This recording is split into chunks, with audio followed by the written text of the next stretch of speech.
Welcome to PK Glitz. I'm Janelle Marshall. Today our class is going to be how to glitter acetates. For this class we're going to need a few items, beginning with, of course, our art acetate. Now if you ordered and received our online kit for this class, you will have received our brand new heart rose bow pattern. You're going to be the first to play with this one. You also will have received 4 of our glitter colors: gold, crimson, spring green, and pink. Now we've added the cardstock. Also, we're going to be working with glitter in our coffee filters. That's my favorite thing to use. You'll need to use a glue that dries absolutely clear. I happen to prefer the Sakura 3D lacquer, but any glue that dries clear will work fine. We're going to need some sticky tape to put our cards together with. Also, an anti-static brush, scissors, bone folder, and your application spoons. Again, in the kit you also will have received full instructions for later review. Here we go, glitter on acetate. When you open up your acetate sheet, first we need to find the front and the back. The front is going to be very, very shiny, and when you turn it over, the dull side is going to be kind of matte or flat looking. That's the side that we put the glitter and the glue on. Now, of course, we only need one image, so I'm just going to cut this into quarters. And we'll just glitter one of these. Now again, if you've got our kit, you've got 4 images, so you'll be able to make some extra cards there. Now I have that dull side up. The next thing that's important is the glue that we use. I like to use the 3D lacquer by Sakura. It goes on clear, it dries clear, it's just a great quality glue. However, any glue you have that will dry clear will work with this particular technique. Now, you'll notice that I decorated mine a little bit. The micro tip that we have in our glue is closed by a tiny pin, and this is the only thing that fits in the hole. And it's also very easy to lose. So by putting a little flower or decoration on top, as you've laid it down, it's going to be fairly easy for you to find it to put it back into your bottle. Let's get started. First of all, we're going to fill only the area in that we want to be a specific color. Well, I'm using crimson red today for my hearts, my little hearts on my bow, and my heart here. So I'm going to start out by outlining the area that I want to color. I find that if I outline first and then just go back and fill it in, that works a little better for me. Now some people will ask me, when you're choosing your colors, do you go light to dark, dark to light? What's the rule? There really isn't a specific rule, only that usually your very, very light colors or your transparents, sometimes they will pick up a little bit of the darker color. So consequently, when you're working, if I have something that's very light like white or crystal, maybe a light yellow, or in this case a soft pink or green, I'll usually choose to do those last and do my darker like my crimson red. I'm going to do that first here. Once again, all the way around the heart, outlining first. I just kind of run a little outline next to the pattern and then fill it in. We'll just keep going all the way around the piece and filling. Go right to the line. It's a little easier to nudge excess back in than to always go back and be filling in the holes. If we get a little area where we do need a little extra, it's very quick and easy to fix. As I said, we just go back, add a little more glue and a little more glitter. But if we can manage to cover that whole area the first time around, it's going to make things easy from the start. Here we go, and fill it in. Now just kind of take a look at that. If you need to put it at an angle or whatever, see if you don't have any little holes or areas. That's really looking pretty good. Now once again, let's put the top our little pin right back in our little glue there. Set that to the side just a little bit. We're going to choose that crimson red, a gorgeous red, and we're just going to drizzle that all over the little hearts and the big heart that we've just put our glue onto. And sometimes I'll let that just kind of sit there for just a second, and then we'll just let any extra just fall right off. Put that onto our coffee filter and give it a pretty good tap. Turn it over, give it another tap. That won't hurt a thing. And now we've got that portion completed. Now let's just set this down. Get rid of that little bit of color. And this is another reason I love my coffee filters. All that excess just goes right back in there for use another time. You don't need to wait for one to dry before you go on to adding the next color. So in this instance, I'm going to go ahead and work on my little rose buds here. Simply, once again, outline first, all the way around, and then fill it in. And this is just what I call the squeeze and smear method. We're just squeezing that bottle and smearing that glue until the whole image is covered. Don't really have a whole lot on that rose. That's all we need. But remember, once again, first things first, let's cap our glue. Then we'll come over. We'll take our pink here, such a beautiful bright shade of pink. I have people ask me about cleaning their spoons before they go from one color to the other. Not really too terribly important. You're not going to have that many granules that will get in your other color and contaminate them. There's our little pink rose. Now let's see how that looks. Oh, that's looking good. I like that combination. Now, let's go on to our next color. Once again, I want to save all those little glitz. We might use that another time. For my next one, I'm going to come on in here and use my gold. It's going to be the balance of my bow. As I said, I don't really need to wait for the one to dry before I go on to the next, but if you are going up against a color you've already done, like I've just done that crimson, just be kind of careful and just sort of nudge gently up against it. And that way you can still go right on. We'll fill in the whole little bow area there. If you feel uncomfortable, or maybe for your first time or two, you can actually give that about 10 or 15 minutes just to start setting. Then when you go back, you won't have to worry about it bleeding one into the other at all. But I think that's going to work out just fine for us. Once again, cap our glue, get our color, in this sense, just a good rich gold. Cover the whole bow. And again, just a second, maybe the count of 3 or 4. Let the extra fall right off. Give it a good tap. Doesn't hurt a thing.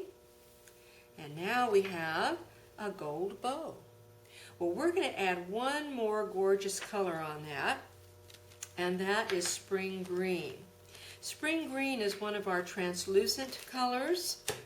It's a color that is almost transparent, but not totally. And that's one of the reasons we usually leave it until last. It can pick up other colors periodically. And you know what? I've just noticed on this pattern, there are some little ribbon hang-me-downs that I didn't get. So I'm going to go back and I'm going to catch those right now so that I truly can leave my spring green for last. As I said, those of you who got our kit, you are the first to get this particular pattern. Well, I haven't worked with it that many times myself, so I overlooked my little ribbon legs. There we go. And once again, we'll just put that extra right back in the jar. Now, let's do our tap. Oh, there, that looks a lot better. I like that. Now, let's go back. Last color. Whoop, you didn't remind me. I forgot to cap my glue. But that's okay. I think we're all right. There we go. Now let's go back and do that last little bit. That's going to be our spring green for our stems, just like so. And our leaf. And the last of our little stem right here. One this size is probably going to take about 20, maybe as many as 30 minutes to dry. So the nice thing about that is that it does give you plenty of time. Don't worry about it drying out on you before you get through. But we are going to have to wait just a little bit for this to dry before we actually combine it with our cardstock and turn it into a beautiful Valentine's card. We elected to do a Valentine pattern for this first class because we are so close to the holiday, and we thought that would just really be a fun way to get things started. And there are our little green stems and leaves. Now, if you got outside the pattern just a tiny little bit, one of the neat things about this technique is that you can use your spoon as a nudgie, and you can nudge that glitter, while it's still damp of course, right back where you would like for it to be. So that means you're always going to have a perfect piece each and every time. Now let's give that just a little time to dry, and then we'll put our card together. Our piece is dry now, and we can go ahead and put our card together. In order to determine what size to cut the acetate, I pre-cut my layer that's going to go on my card. And so now I'll just take my acetate and sort of determine where I would like for it to be on that layer. Then once again, taking a Sharpie or other type of alcohol-based pen, because we're working on a slick surface, we can just make a little line, a little dot there, and we'll cut off this excess material that we don't need. Using your Fisker cutter, or whatever type you prefer, we're just going to lay this on here and cut off those little extra bits. And then that way this will be exactly the right size we need for our layer. And we'll know that we're going to be right on the mark size-wise. There we go. Get rid of that. This is going to go right on top of our little piece right here. Okay? Now, let's go ahead. I'm just going to set that there for a second. We have our cardstock. Once again, if you purchased our kit, this was already in the kit. We've got enough for 2 cards. I'm going to use my bone folder just to give that a pretty good crease. Then I'm going to come over here and apply with my sticky tape my layer, my cream colored layer. I'll just run a quick tape down all 4 sides of that.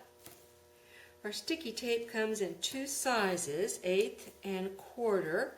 Of course, can be used for all kinds of things, putting your cards and pages together. 55 yards on every roll, and a really good value. Now we'll just peel away that little top paper. Then we'll center our cream colored layer here right onto our card. Be sure it's opening the correct way, and then just center that right on our card. Now, I'm going to do one more fun thing we hadn't talked about, and that's using our glitter and our glue pen. When you want to add just another little bit of pizzazz on your piece, take your glue pen and just let that cardstock be your edge. Run a little line. I usually do about 2 at a time. So we'll do half of it. We'll use one of our little coffee filters to let our excess glitter fall in. And just let that glitter fall right along there. This kind of gives us another layer. It's almost like it's floating on a layer of glitter when we get through. Once again, let's do the other 2 sides. Your glue pen dries much more quickly, of course, than your 3D lacquer does.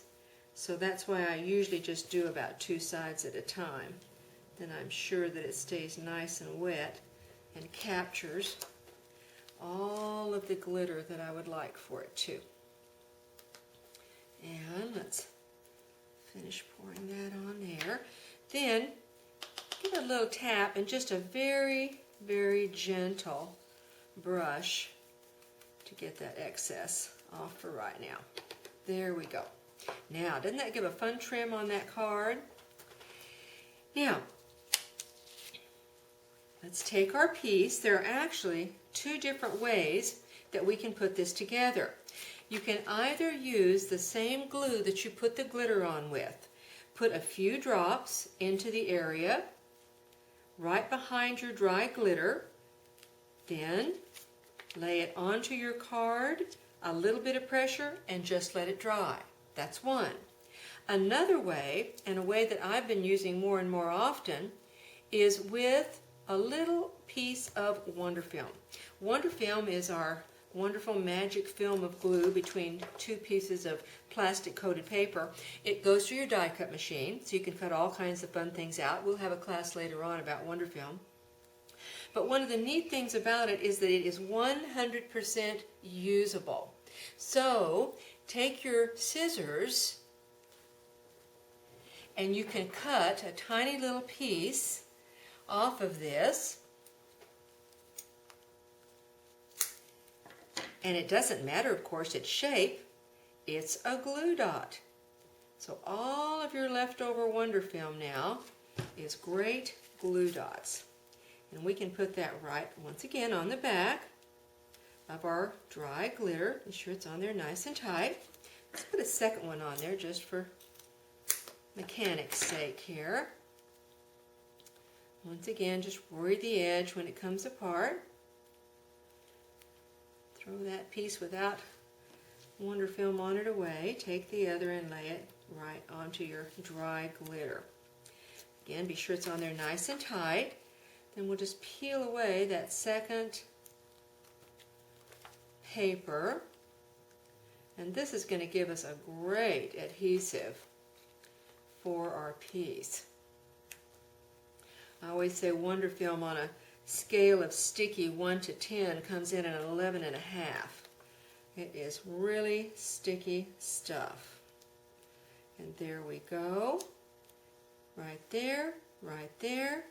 We'll take our brush, do our finish cleansing, and you've got a wonderful glitter on acetate Valentine card. Wasn't that quick and fun? And now let's look at some additional glitter on acetate pieces. In choosing the cards for the gallery, it was really pretty tough because we have over 500 patterns now. So what I did was just choose a few selections that will take us from spring right on through the end of the year, starting with our lovely single iris. Fairy Pixie is always a fun one. Easter's just around the corner, and butterflies are always popular. The Dahlia card, great color.